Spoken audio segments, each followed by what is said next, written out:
Vamos interpretar a súmula número 1 do TST, que cuida de prazo processual.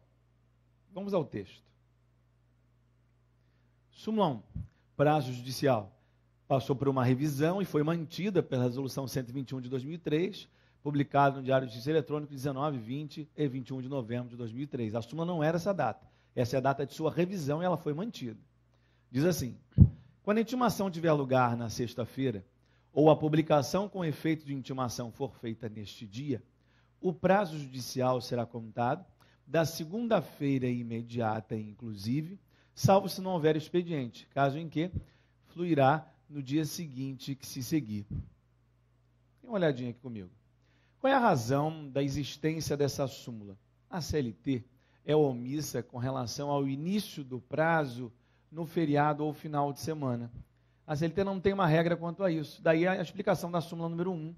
A súmula número 1 ela se baseia no Código de Processo Civil, porque nós sabemos que quando há omissão da legislação processual do trabalho, se aplica subsidiariamente o Código de Processo Civil.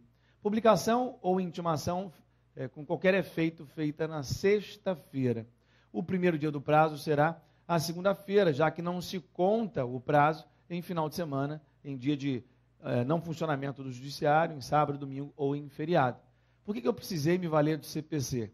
Porque a CLT não tem previsão com relação à prorrogação do início do prazo. A CLT só tem previsão com relação à prorrogação do final do prazo. Então, quando o início do prazo é um sábado, a CLT não tem nenhuma regra.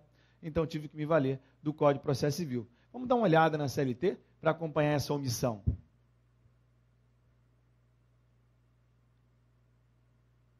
O artigo 774 da CLT diz assim: salvo disposição em contrário, os prazos previstos nesse título contam-se conforme o caso, a partir da data em que foi feita pessoalmente, recebida a notificação, daquela em que for publicado o edital no Jornal Oficial, ou no que publicar o expediente da Justiça do Trabalho, ou ainda daquela em que for afixado o edital na sede da Junta, juízo ou tribunal. Então, intimação, esses são os meios de intimação.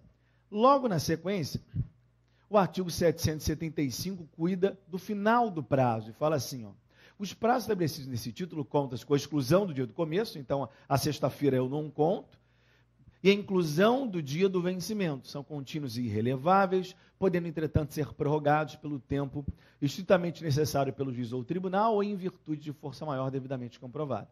Parágrafo único. Os prazos que se vencerem em sábado, domingo ou dia de feriado terminarão no primeiro dia útil seguinte. Tem uma regra quanto ao final, mas não tem uma regra quanto ao início. Por isso que eu me valho da regra do artigo 184 do CPC.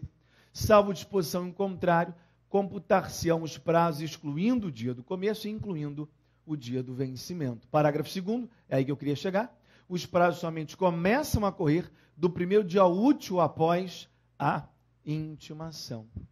Voltem aqui comigo, portanto.